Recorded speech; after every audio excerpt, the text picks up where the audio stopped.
Ouais, mais en fait, je sais pas, quand il y a ça, est-ce qu'il faut le voir comme un miroir et du coup ce phare qui est là, c'est le phare qui est ici, ou est-ce que celui-là qui est là, c'est bien le phare qui est juste derrière? Je sais pas. Du coup, je vais pas vous dire le nom des phares parce que j'ai pas envie de réfléchir.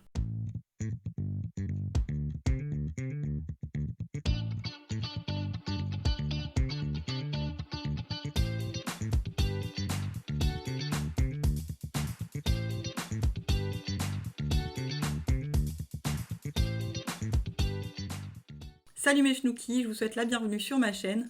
On se retrouve aujourd'hui pour tester les nouveautés de chez Kiko. J'ai que les nouveautés pour le teint. Donc c'est la collection Charming Escape, c'est la nouvelle collection qui vient de sortir là pour l'automne. Je me suis procuré que les produits pour le teint. Pourquoi? Pour raison totalement financière, parce que j'ai commencé à faire un panier sur internet et j'en avais pour plus de 100 €. Et du coup j'ai dû faire un choix. Parce que j'avais absolument envie de vous faire cette vidéo sur les produits Kiko, mais voilà, je pouvais pas tout acheter. Du coup, j'ai pris parti de faire une vidéo sur les produits teints, parce que ça faisait longtemps que j'avais pas essayé des produits teints sur une vidéo. Du coup, j'en profite pour vous faire la revue de la palette Good To Go de chez Ofra que j'ai acquis il y a quelques mois de ça. C'est une palette qui fait tout, en tout cas une bonne partie du maquillage. On a du blush, du bronzer, des highlighters et des fards à paupières. C'est une palette qui est censée vous suffire quand vous partez en vacances, vous emmenez que ça. Pour revenir aux produits Kiko, dans cette collection, on a donc les produits teints, on a un concealer, une base, un fond de teint. On a également 2 palettes, on a aussi des fards à l'unité, qui sont tous des fards métallisés scintillants. Je les ai swatchés en magasin et je peux vous dire que j'ai longuement hésité à en prendre un. C'est 8 € par contre le fard, mais ils sont magnifiques. Les couleurs sont magnifiques, ils sont d'une intensité, ils sont métallisés, opaques. Voilà, j'étais trop triste de ne pas pouvoir les prendre, mais j'ai été forte. Parce que je me suis dit voilà, j'ai que ce budget là pour acheter des produits teints, donc je n'achète que des produits teints. Ce sera peut-être pour dans quelques semaines, on verra. Il y a aussi un masque pour le visage, il y a des pinceaux, il y a des rouges à lèvres crémeux et des rouges à lèvres mat. Est-ce que j'oublie des choses? Il y a des produits sourcils aussi. On a pinceau aux yeux 2 en 1, on a un pinceau 3 en 1 pour le visage, un masque pour le visage, un mascara, un eyeliner, des glosses, une éponge konjac, des produits sourcils. Alors c'est un double face, il y a un côté sourcil et un côté liner. Il y a des crayons pour les lèvres, une huile pour le corps et les cheveux. Il y a une palette pour le visage avec bronzer et blush. Il y a une huile aussi pour le visage. Non, une huile, non, c'est un sérum. Il y a highlighter, bronzer, blush et voilà, c'est une collection qui est très complète, donc vous pouvez imaginer bien que si vous prenez toutes les choses de la collection, votre portefeuille a très mal. Donc voilà, je trouvais ça plus intéressant de tester les produits teints en priorité. Sans plus attendre, on passe au make-up.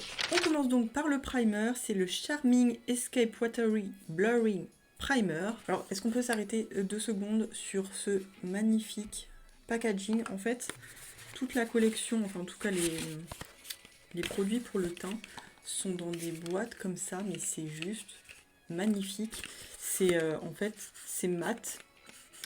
En fait ça a un toucher un peu soyeux et c'est trop beau avec les fleurs comme ça un peu style romantique. Je trouve ça très beau. Ce primer est donc au prix de 12,99 €. Dans la description, ils nous disent que c'est une base de teint en gel effet mat, parfaite pour créer une base de maquillage sans défaut, améliorer la tenue du maquillage et procurer une sensation de fraîcheur au visage. Ses particularités, elle est enrichie en sauge d'origine italienne et sa texture gel fraîche et légère possède des propriétés hydratantes. Très agréable à appliquer, elle est immédiatement absorbée et laisse la peau lisse et soyeuse. Son parfum dégage des notes envoûtantes de lait et d'avoine et de jasmin. Elle sublime le visage avec un effet mat naturel. C'est effectivement donc une texture gel et ça sent tellement bon. Oh là là. Donc c'est une base qui est censée matifier et flouter et hydrater. Alors moi ce qui m'a étonnée, c'est que une base matifiante habituellement, c'est pas ce qu'il y a de plus hydratant.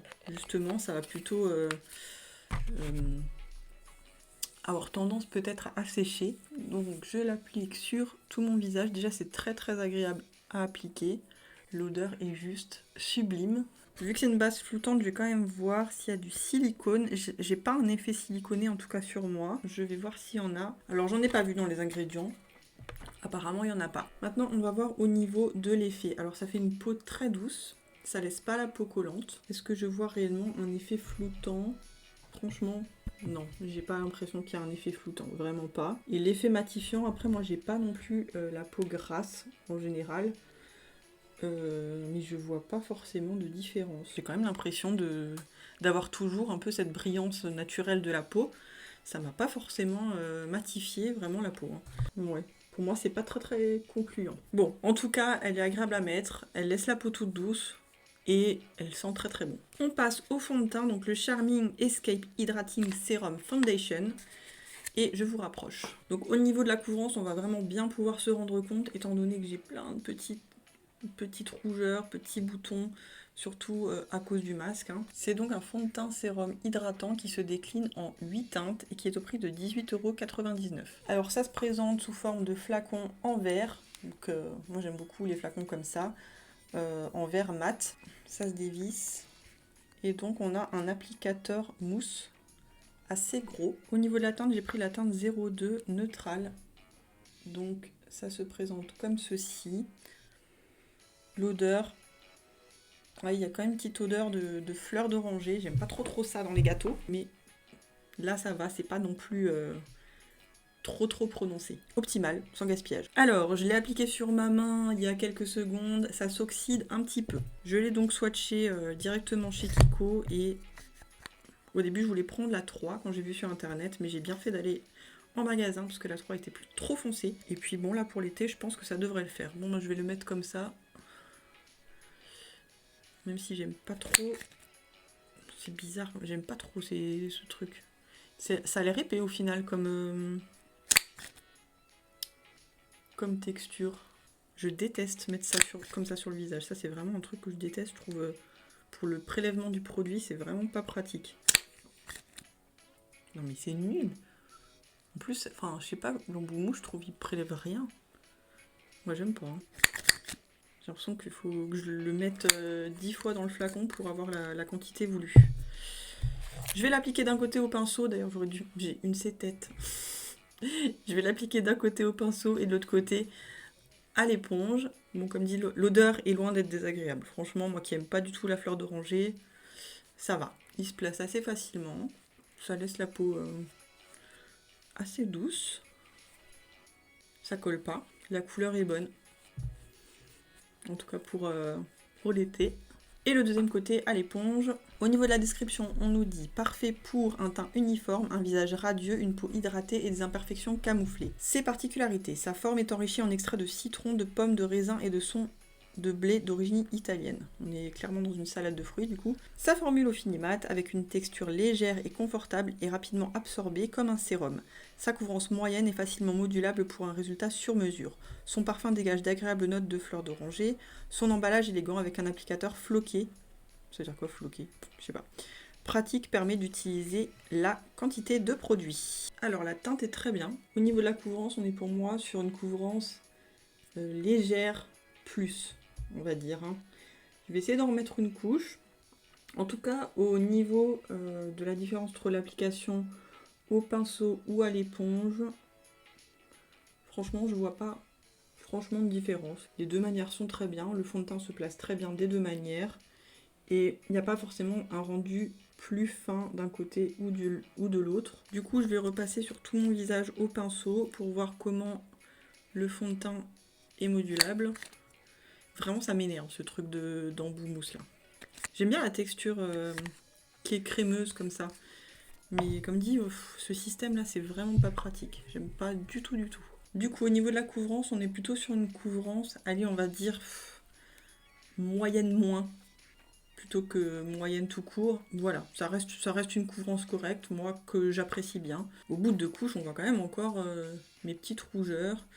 Bon, mon petit bouton, il est en relief, donc ça, on peut pas faire des miracles. Et on a un fini plutôt semi-mat, parce que je vois quand même une petite brillance, notamment au niveau de mon front. C'est pas un fini mat-mat. C'est un fini mat lumineux, on va dire. Mais j'aime bien, parce que moi j'aime pas les fonds de teint trop mat. Pour moi ça me correspond, mais c'est pas ce qui est dit dans la description. C'est effectivement très agréable à mettre, ça fait vraiment effet seconde peau. J'ai pas l'impression d'avoir mis du fond de teint. Mais par contre, ils disent que c'est un fond de teint sérum. Pour moi c'est pas vraiment un sérum, c'est plutôt très crémeux. Pour moi un sérum ça doit être vachement plus fluide, et là c'est clairement pas le cas. Il est déjà tard dans la journée, il est 16h, mais je vous ferai un point en fin de journée pour voir comment le fond de teint s'est comporté. J'ai des invités ce soir, donc je vais me coucher tard, donc je pourrais vous faire un petit retour. Je vois qu'il commence un peu à filer dans mes rides du front, donc je vais le poudrer comme je fais avec tous mes fonds de teint. Et pour ça, j'utilise la Hyaluronic Hydra Powder de chez By Terry. Ce qui est bien, c'est que c'est une poudre qui va être fixatrice, pas vraiment matifiante, et elle va pas assécher. Elle est très fine, donc elle va flouter aussi les imperfections, les rides et les ridules. Je me suis offert la petite toupette de chez Linda Alberg, dont Marion Caméléon vante souvent les mérites, et effectivement j'ai compris pourquoi la première fois que je l'ai utilisé. C'est vraiment très agréable. C'est un petit coussin, c'est tout doux, et c'est idéal pour appliquer la poudre. Elle est souvent en rupture de stock sur UTB, actuellement elle y est, je crois qu'elle coûte environ 14 €. On passe maintenant au concealer, le Charming Escape Luminous Cushion Concealer. C'est un correcteur qui se décline en 4 teintes au prix de 9,99 €. Il est en plastique mat, je l'ai en teinte 01. Alors au niveau des teintes, je trouve qu'il n'y a pas beaucoup de choix quand même, et la teinte la plus claire, je trouve qu'elle est plutôt foncée. Il y a un petit embout mousse comme ceci, et j'imagine qu'il faut tourner ici, voilà, c'est un système de clic comme celui de chez Maybelline pour faire venir le produit dans l'embout. C'est là que je vais trop tourner et qu'il va y avoir trop qui va sortir. Non, là il n'y a rien, toujours rien. Ça vient pas. Ah, ça y est. Au niveau de la teinte, voilà, ça c'est la teinte la plus claire. Je trouve que c'est, voilà, pour les peaux qui sont très claires, je trouve que c'est pas très adapté. Moi j'ai pris la teinte 01 rose, il y a la teinte 2 qui est la teinte neutrale, la teinte 3 qui est la teinte peach, et après on passe tout de suite à la teinte 4 qui est la teinte dark, pour les peaux très foncées. Au niveau de l'odeur, on est sur la même odeur que le fond de teint, j'ai l'impression. C'est une texture assez crémeuse. Ça a l'air d'être épais quand même, donc au niveau de la couvrance, ça devrait être pas mal. Pour la couleur, c'est ok. Ça va avec le fond de teint. Je l'applique avec mon pinceau 146 de chez Zoeva. Alors je sais pas si c'est parce que mon dessous d'œil est très sensible ou très sec. J'ai l'impression que ça me picote. Donc c'est un correcteur effet lumière pour le visage avec applicateur éponge, camoufle taches et imperfections en illuminant le teint en un simple geste. Ses particularités, sa formule onctueuse et enrichie en extrait de raisin, de citron, de pomme et de son de blé d'origine italienne, donc comme le fond de teint en fait. Sa texture douce et veloutée, au fini satiné, procure une sensation de bien-être immédiat sur la peau, sa couvrance moyenne est modulable. Son parfum dégage des notes envoûtantes de fleurs d'oranger, son format stick et son applicateur innovant en éponge ultra douce permettent d'appliquer et d'estomper le produit très facilement lors de vos déplacements. Alors on est sur un fini plutôt lumineux, et au niveau de la couvrance, c'est une couvrance assez légère. Je vais remettre une petite couche pour voir ce que ça donne. Au niveau de la contenance, on a 4 ml, ce qui est assez peu je trouve. Pour vous faire une idée, dans le Instant Âge de chez Maybelline, il y a 6,8 ml. Donc c'est assez peu je trouve, 4 ml. Bon, ça reste une couvrance assez légère quand même avec 2 couches. Mais bon, après je pense pas que c'est censé avoir une grosse couvrance, étant donné que c'est plutôt une collection de teint qui a l'air à tendance à prôner un effet assez naturel, donc que ce soit pas trop couvrant pour moi, c'est plutôt cohérent. J'aime bien le fini lumineux, par contre, je vais vite le poudrer parce que ça file déjà dans mes petites ridules. J'ai le contour de l'œil assez sec, j'espère que ça va pas trop m'assécher. Ouais, ça file déjà bien dans les ridules. Si je le poudre pas, je pense que dans 5 minutes, ça va être horrible. J'en profite pour poudrer un peu là, parce que mes fonds de teint, ils ont tendance à aller dans mon pli du menton. J'aime vraiment bien cette houppette parce qu'il y a un tout petit côté pour poudrer le dessous d'œil, franchement c'est super. J'enlève l'excédent de poudre. Ça marque pas plus que ça les ridules. On va voir au cours de la journée comment ça évolue. Enfin au cours de la journée, de la fin de journée. Et puis pareil, je vous ferai un petit retour. Au fil des minutes, je vois quand même que le fond de teint me marque un petit peu là les zones. Là j'ai des pores vraiment très apparents. Et au niveau de mes fossettes ou de mes rides, je sais pas trop si c'est des fossettes ou des rides, ça marque un petit peu quand même. Je vais mettre du spray par la suite, on verra si tout ça se fond correctement à la peau. Mais pour l'instant, on va passer au reste du make-up. Pour ça, je vous présente donc la palette Good To Go de chez Ofra. C'est une palette qui est multifonction. Il y a des fards à paupières, il y a un bronzer, il y a un blush et des highlighters. On commence par le bronzer, c'est le seul truc de la palette que j'ai déjà utilisé. J'aime bien cette couleur de bronzer parce que c'est un bronzer qui est assez neutre, il n'est pas trop chaud et pas trop froid. Donc en même temps que j'applique le bronzer, je peux faire mon contouring. Je l'applique avec un pinceau 127 de chez Zoeva. La pigmentation est pas ouf. Punaise, mon bouton là, c'est une horreur. Je sais pas quoi faire. À part le rentrer au marteau-piqueur. La pigmentation est correcte parce que il va pouvoir se construire. Il va pas être tout de suite pigmenté. Ça va pas être un bronzer qui va vous faire des taches. Il a une bonne teinte. Ils se font bien à la peau. Il n'y a pas de miroir dans cette palette par contre. C'est dommage parce que c'est une palette qui est censée être good to go, donc à emmener partout. Donc pour moi, pour jouer le jeu jusqu'au bout de ce good to go, il faudrait qu'il y ait un miroir. Donc voilà, on est juste à emmener ça dans le sac et il y a tout quoi. Pour le bronzer, rien à dire. Il est bien mais sans plus quoi. On passe au blush.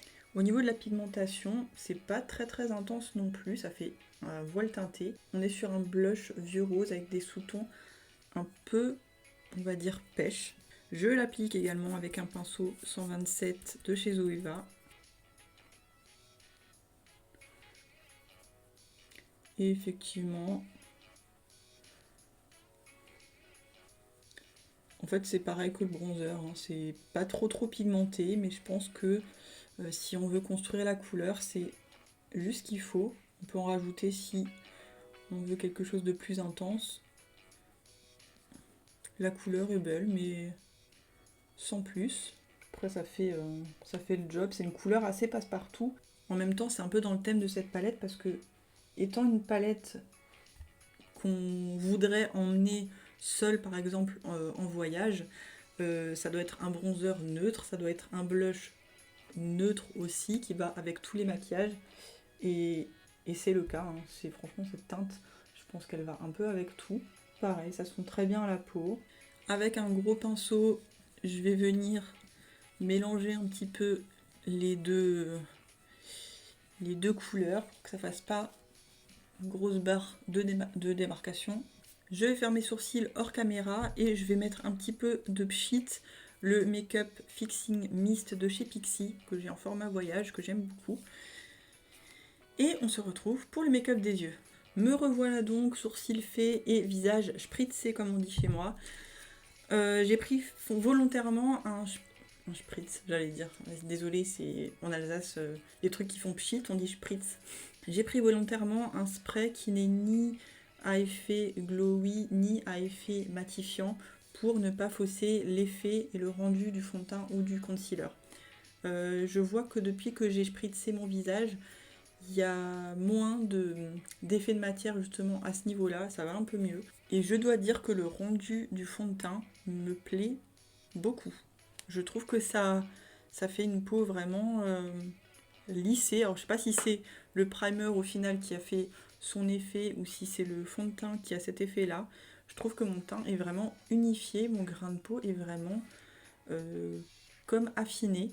Et moi qui aime pas les rendus mat, je trouve que c'est vraiment un bon compromis entre le mat et le lumineux parce que ça fait ni trop de l'un ni trop de l'autre. On commence donc le maquillage des yeux. Je vais pas faire un maquillage très compliqué. En même temps je dis toujours ça et au final j'ai envie d'utiliser toutes les couleurs et du coup ça fait un maquillage complètement rocambolesque. On va commencer tout simplement par cette petite couleur de transition qui est la couleur Ready, qui a un nude un peu abricoté. Alors dans la palette c'est assez poudreux.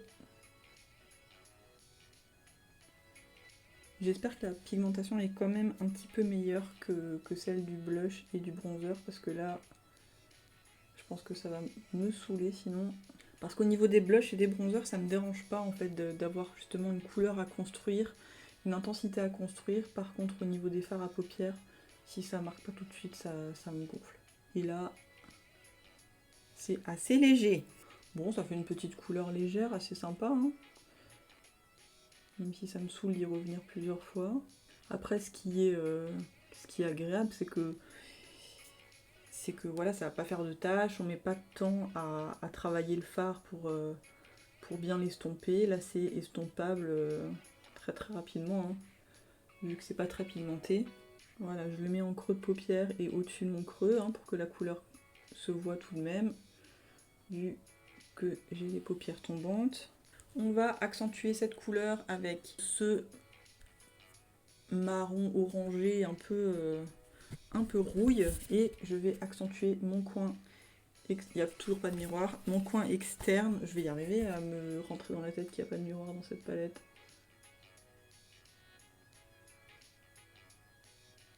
Elle est jolie cette couleur. Elle est un peu plus pigmentée que l'autre.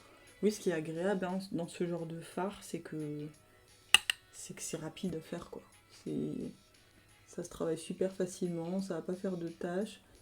Ça ne me fait pas de chute. C'est très très poudreux dans la palette par contre. Ce qui dérange pas, hein, tant que ça me fait pas de chute, moi ça ne m'embête pas que ce soit poudreux dans la palette.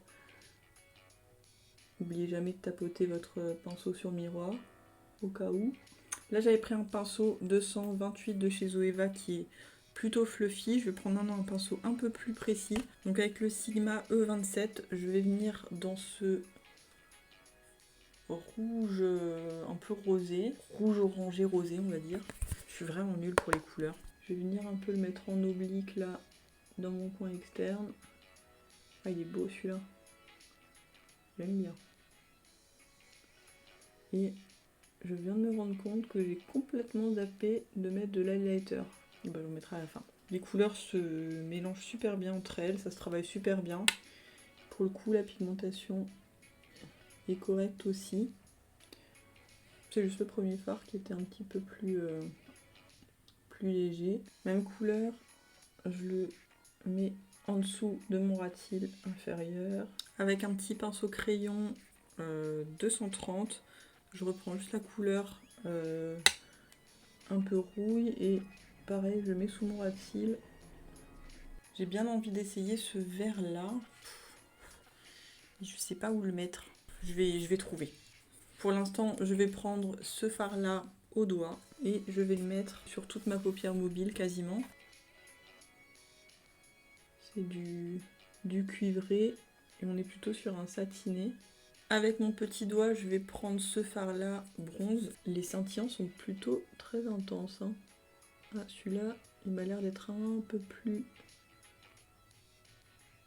métallisé. Je mélange un peu les deux couleurs.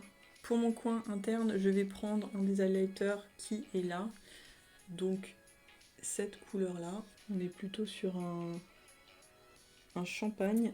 Et puisque j'ai absolument envie de mettre cette couleur vert d'eau, je vais prendre un petit pinceau plat et je vais venir le mettre en ras de cils inférieur. Et je vais humidifier le pinceau.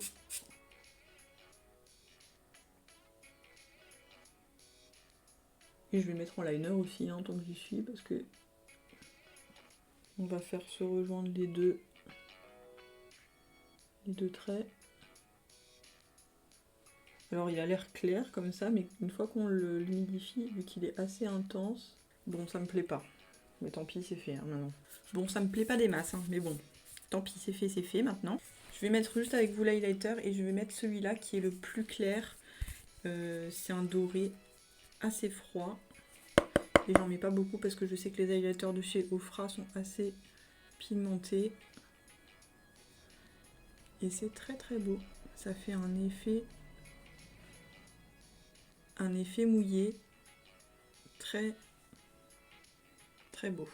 Moi c'est typiquement le genre d'effet que je recherche sur un highlighter. Un peu sur le nez et un peu sur l'arc de Cupidon. Hors caméra, je vais mettre mon mascara et mon rouge à lèvres et on se retrouve tout de suite pour le résultat final. Voilà donc pour le look final. Dans ma muqueuse inférieure, j'ai quand même mis du Killer Liner de chez Too Faced en teinte Gingerbread. C'est une couleur qui va rappeler un petit peu les couleurs qui sont en haut. Et sur les lèvres, j'ai mis le Liquid Lipstick Matte de chez Martin Cosmetics en teinte Daniela avec au-dessus du gloss Anastasia Beverly Hills en teinte Bubbly. En ce qui concerne les produits utilisés dans cette vidéo, on va commencer par la palette parce que je vous ai pas fait les swatchs, donc je vais juste vous les montrer. Donc ça c'est les fards à paupières.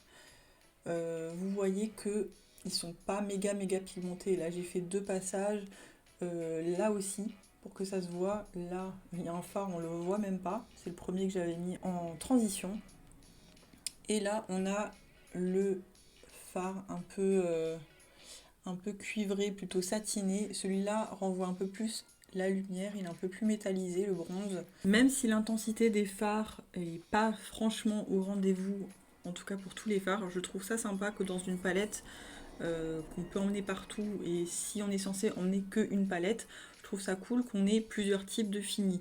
Donc là on a du mat, on a du satiné et on a du métallisé.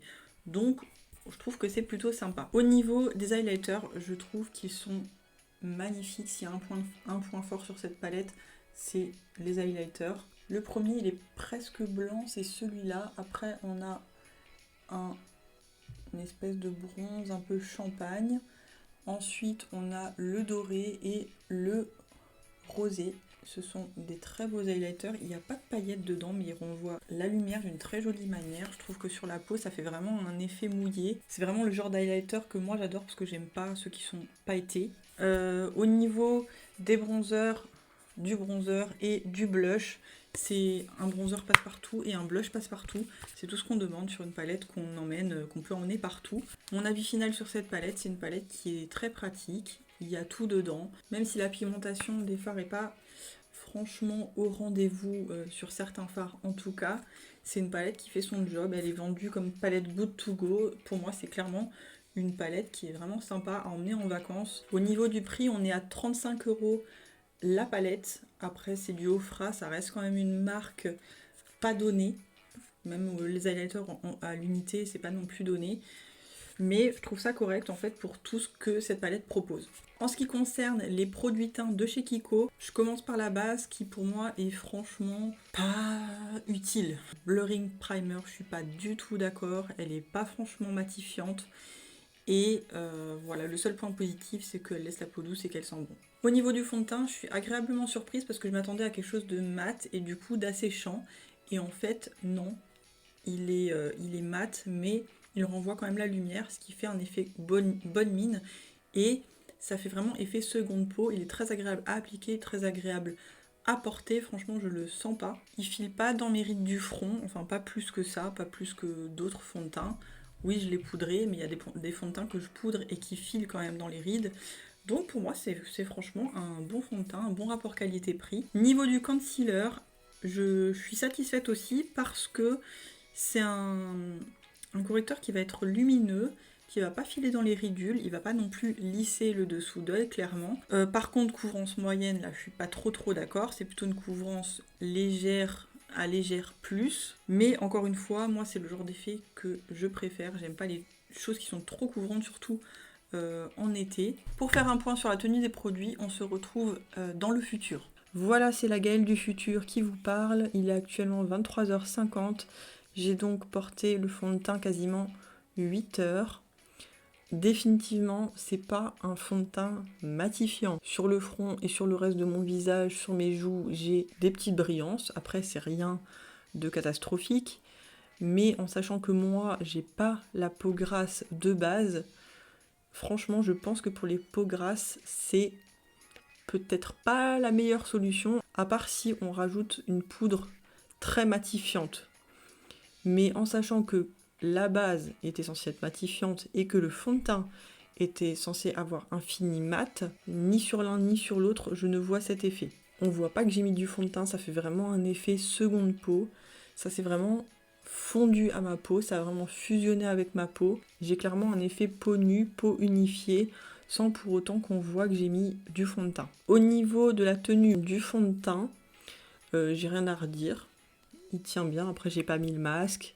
Je suis pas sortie, je suis restée à la maison. Je suis contente quand même parce qu'il a pas bougé, il a pas migré au niveau de mon pli du menton, là où habituellement les fonds de teint qui migrent s'insinuent. Au niveau de mon pli du menton, au niveau de mes rides du front, il a pas bougé du tout. Pour moi, clairement, ça reste un bon fond de teint. En ce qui concerne le concealer, pareil, il a pas bougé. Il a toujours un bel effet. Il n'a pas migré dans mes petites ridules. Il ne m'a pas asséché le contour de l'œil. Donc, je valide aussi le concealer. Franchement, je suis assez contente. Voilà, cette vidéo est terminée. J'espère que ça vous a plu. Si c'est le cas, n'oubliez pas de me laisser un petit pouce avant de partir, à vous abonner à ma chaîne, à activer la petite cloche pour savoir quand je sors une vidéo. J'essaie d'en sortir tous les 7 à 10 jours à peu près, quand je peux. N'hésitez pas à venir me rejoindre aussi sur Instagram. Je vous mets régulièrement en story des bons plans, des codes promo, enfin pas les miens, hein, des codes promo que j'arrive à choper de ci, de là, en ayant l'œil un peu partout au niveau des sites de vente privée, sur Sephora, sur Beauty Bay, etc. En attendant la prochaine vidéo, je vous souhaite de bien vous porter. À bientôt!